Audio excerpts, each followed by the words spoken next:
Hello everyone. भौतिक भूगोल विषय में आज हम अध्ययन करेंगे कायांतरित या रूपांतरित चट्टानों का। मेटामॉर्फिक रॉक्स किसी सेल के मौलिक स्वरूप के रूप परिवर्तन से विकसित होने वाली सेल को कायांतरित सेल कहा जाता है। अर्थात कोई सेल है, कोई चट्टान है, उसका जो मौलिक यानी जो बेसिक स्वरूप है वो क्या हो जाए, परिवर्तन हो जाए और उससे एक नई सेल यानी नई चट्टान का निर्माण हो तो हम उसको कायांतरित या रूपांतरित सेल कहते हैं। मेटामॉर्फिक शब्द की उत्पत्ति दो शब्दों मेटा तथा मॉर्फिस से हुई है। मेटा का अर्थ होता है परिवर्तन और मॉर्फिक का अर्थ होता है आकृति, यानी उसकी आकृति, उसके रूप में परिवर्तन।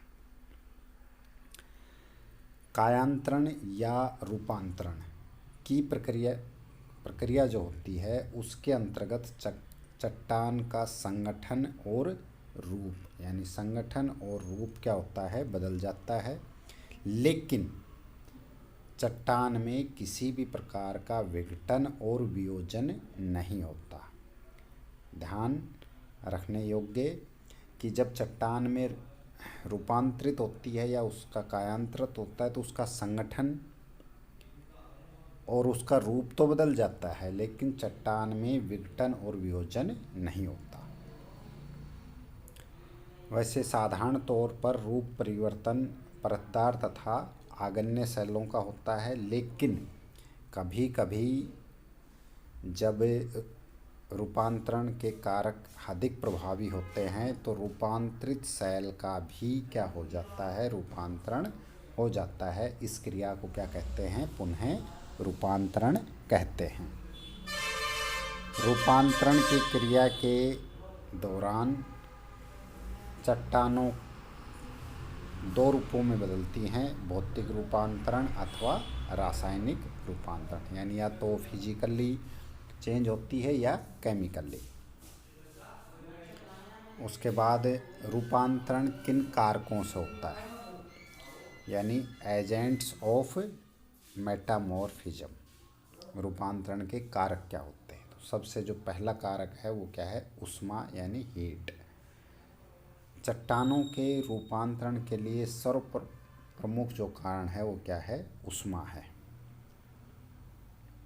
क्योंकि अधिक ताप के कारण मूल चट्टान क्या होती है, पिघल जाती है, जिस कारण उसके खनिज कणों एवं जो कणों का क्रम होता है उसमें पर्याप्त अंतर आ जाता है। रूपांतरण के लिए आवश्यक ताप ज्वालामुखी के उद्गार के समय गर्म लावा तथा पृथ्वी के आंतरिक भाग से प्राप्त होता है। यानी ताप कहाँ से आता है, या तो जब ज्वालामुखी का उद्गार होता है तो जो लावा होता है वो क्या होता है, गर्म, और दूसरा जो है पृथ्वी का जो आंतरिक भाग से ऊष्मा या ताप प्राप्त होता है, वहाँ से ये प्राप्त होता है। अगला जो कारक है वो क्या है, दबाव या संपीड़न, कंप्रेशन।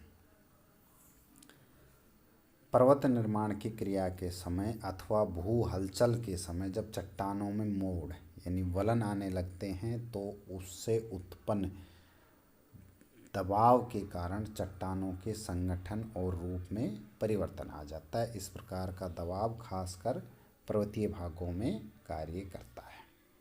अगला जो कारक है वो क्या है, घोल यानी सॉल्यूशन। जल के साथ कार्बन डाइऑक्साइड तथा ऑक्सीजन गैस मिलने से रासायनिक क्रियाएं होती हैं, जिसके कारण चट्टानों के रासायनिक जो पदार्थ होते हैं उनमें खनिज घुलकर जल के साथ मिल जाते हैं, अभिक्रियाएं होती हैं, और जो चट्टान के अंदर खनिज थे वो कहाँ मिल गए, जल में। वो क्या बन गया, एक घोल बन गया। जब इस घोल का संपर्क चट्टानों से होता है तो ये जो चट्टानें हैं इनके रासायनिक संगठन में अंतर आ जाता है और उस चट्टान का रूपांतरण हो जाता है।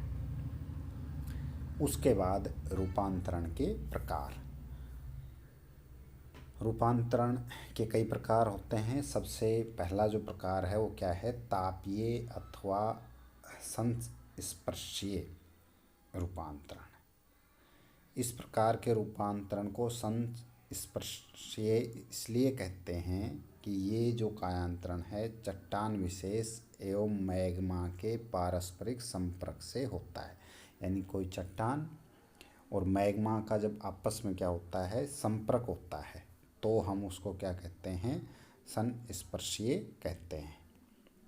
और ताप ये इसलिए कहते हैं क्योंकि इसमें तापमान का योग भी रहता है। उदाहरण के लिए जब ज्वालामुखी का उद्गार होता है तो डाइक जो एक आकृति होती है का गर्म और तरल लावा जो पदार्थ है समीपवर्ती सेल के संपर्क में आता है, तो अत्यधिक ताप के कारण डाइक के जो आसपास की सेल है वो क्या होती है, पिघल जाती है तथा उसके भौतिक गुणों में परिवर्तन हो जाने के कारण क्या होता है, रूपांतरित सेल का निर्माण होता है। अर्थात डाइक में क्या होता है, गर्म और तरल लावा पदार्थ होता है, मैग्मा होता है। उसके संपर्क में जब कोई चट्टान आती है तो वो क्या होती है, पिघल जाती है और उसके भौतिक गुणों में परिवर्तन आ जाता है, जिससे एक नई कायांतरित सेल का निर्माण होता है। इसी प्रकार से कभी कभी मैग्मा के साथ जल भी मिला रहता है, जिस कारण सेल के रासायनिक परिवर्तन हो जाते हैं। जब चूने के पत्थर का संयोग डाइक के गर्म लावा से होता है तो रूपांतरण के कारण चूने का पत्थर संगमरमर में बदल जाता है। इस तरह का जो रूपांतरण है एक सीमित यानी कम क्षेत्र में होता है। दूसरा जो प्रकार है रूपांतरण का वो है क्षेत्रीय तथा गतिक रूपांतरण। जब रूपांतरण की क्रिया एक विस्तृत क्षेत्र में घटित होती है, यानी एक बहुत बड़े क्षेत्र में घटित होती है, तो इस प्रकार के रूपांतरण को क्षेत्रीय अथवा प्रादेशिक रूपांतरण कहते हैं। इसमें संपीड़न का तथा ताप का दोनों का हाथ रहता है, यानी दोनों कारक मिलकर काम करते हैं, संपीड़न और ताप। उदाहरण के लिए पर्वत निर्माण के समय जब अत्यधिक संपीड़न के कारण परतदार शैल मुड़कर अधिक गहराई में चली जाती है, तो वहाँ पर अधिक ताप के कारण शैल का रूप बदल जाता है। इस प्रकार का रूपांतरण प्राय पर्वतीय क्षेत्रों में होता है। जब संपीड़न गति के कारण, अर्थात जब एक स्थल भाग दूसरे की तरफ खिसकता है तो संपीड़न गति के कारण उत्पन्न होता है, तो उससे हुए रूपांतरण को क्या कहते हैं, गतिक रूपांतरण कहते हैं। इसके विपरीत जब धरातल के नीचे जाने पर विभिन्न चट्टानों की क्या होती जाती है, गहराई बढ़ती जाती है, तो वहाँ पर क्या होता है, दाब बढ़ता है। इस कारण नीचे स्थित चट्टानों के रूपांतरण को क्या कहते हैं, स्थैतिक रूपांतरण कहते हैं, क्योंकि वहाँ पर जो चट्टान है वो अपनी स्थान पर स्थिर है। अगला जो प्रकार है वो क्या है, जलीय रूपांतरण। जलीय रूपांतरण कई रूपों में होता है। जल के साथ रासायनिक पदार्थों के मिलने से घोल के रूप में चट्टानों के खनिजों में क्या आ जाता है, परिवर्तन आ जाता है। अत्यधिक जल की गहराई से भी भार तथा दाब बढ़ता है। जब चट्टानों के ऊपर जल का भार अधिक हो जाता है तो चट्टानों में क्या हो जाता है, रूपांतरण आ जाता है।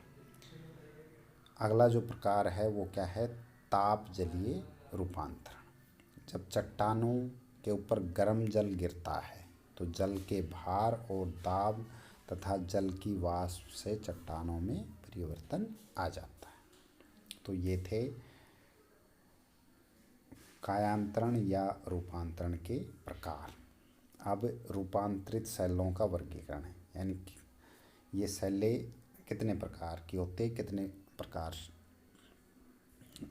की कायांतरित सेलें होते हैं। कायांतरित सेलों का वर्गीकरण दो प्रकार से किया जा सकता है। पहला है मौलिक चट्टान के आधार पर, तथा दूसरा जो है वो क्या है, परतों की रचना और कणों के गुणों के आधार पर। तो पहला क्या है, मौलिक शैलों के आधार पर, यानी मौलिक चट्टान कौन सी है उसके आधार पर कायांतरित शैल 3 प्रकार की होती है। सबसे पहला है परिआग्नेय शैल, ऑर्थो मेटामॉर्फिक, या इसको कहेंगे मेटाइग्नियस रॉक। आग्नेय शैलों के रूपांतरण से ये शैलें बनती हैं, यानी जब आग्नेय शैलों में क्या हो जाता है, रूपांतरण होता है, तो ये परिआग्नेय शैल बनती है। यानी मूल जो शैल है कौन सी होती है, आग्नेय शैल, जैसे ग्रेनाइट शैल का नीस में परिवर्तन। दूसरा है प्री अवसादी शैल, इनको कहेंगे पैरामेटामॉर्फिक या मेटा सेडिमेंट्री रॉक्स। अवसादी चट्टानों के कायांतरण से ये शैलें बनती हैं, जैसे चूना पत्थर से संगमरमर या शैल से स्लेट। और तीसरा जो प्रकार है पुनः कायांतरित शैलें, बी मेटामॉर्फिक रॉक्स। जब किसी कायांतरित चट्टान का ही पुनः रूपांतरण हो जाए, पुनः उसमें परिवर्तन हो जाए, तो उसको क्या कहते हैं, पुनः कायांतरित चट्टान। परतों की रचना एवं कणों के गुणों के आधार पर कायांतरित शैलें 2 प्रकार की होती हैं, पत्राभिकृत शैलें और अपत्राभिकृत शैलें। पत्राभिकृत शैलें क्या होती हैं, इनमें क्रमिक रवे होते हैं तथा समानांतर परतें पाई जाती हैं, जैसे कि स्लेट। अपत्राभिकृत शैलें जलीय परिवर्तनों से उत्पन्न ऐसी शैलों में परतें सुविकसित यानी परतें नहीं बनती, और ये मोटे कणों युक्त क्या होती है, ठोस चट्टानें होती हैं, जैसे कि संगमरमर। उसके बाद कायांतरित शैलों की कुछ विशेषताएं। सबसे पहला, कायांतरित शैलें पूर्ववर्ती शैलों के कणों के गठन तथा रासायनिक संगठन में परिवर्तन के कारण उत्पन्न होती हैं। यानी पहले से ही कोई चट्टान है, उसके कणों के गठन में या रासायनिक संगठन में जब परिवर्तन हो जाता है तो क्या होता है, कायांतरित शैलें बनती हैं।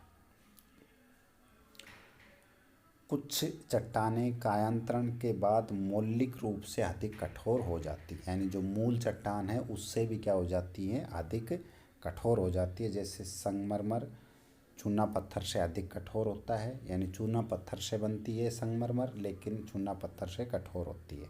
इसी प्रकार क्वार्टजाइट बालू का पत्थर से अधिक कठोर होता है।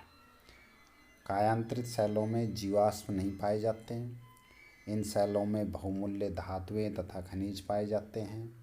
कायांतरण द्वारा विशिष्ट भूआकृतियों का निर्माण हो जाता है और इन शैलों पर अनाच्छादन क्रिया का प्रभाव कम होता है। कायांतरित शैलों के प्रमुख उदाहरण, यानी कुछ शैलें हैं जिनका कायांतरण हुआ है और उनसे कौन सी नई चट्टान का निर्माण हुआ है। जैसे सबसे पहले बालू का पत्थर एक अवसादी चट्टान है। इसका जो कायांतरण है वो कौन सी चट्टान में, क्वार्टजाइट चट्टान में हो जाता है। इसी प्रकार से जो सेल होता है वो स्लेट में बदल जाता है, चूना पत्थर जो होता है वो संगमरमर में बदल जाता है, और कोयला जो है वो ग्रेफाइट और हीरा में बदल जाता है। ये थी कुछ अवसादी शैलों से कायांतरित चट्टानों में रूपांतरण। कुछ आग्नेय चट्टानें, जैसे ग्रेनाइट से ग्रेनाइट नीस बनता है, गैब्रो से सरपेंटाइन बनता है, और बेसाल्ट से शिस्ट बनता है।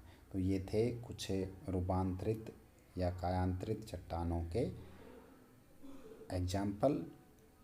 ये कायांतरित चट्टानें, उनकी विशेषताएं, उनके प्रकार।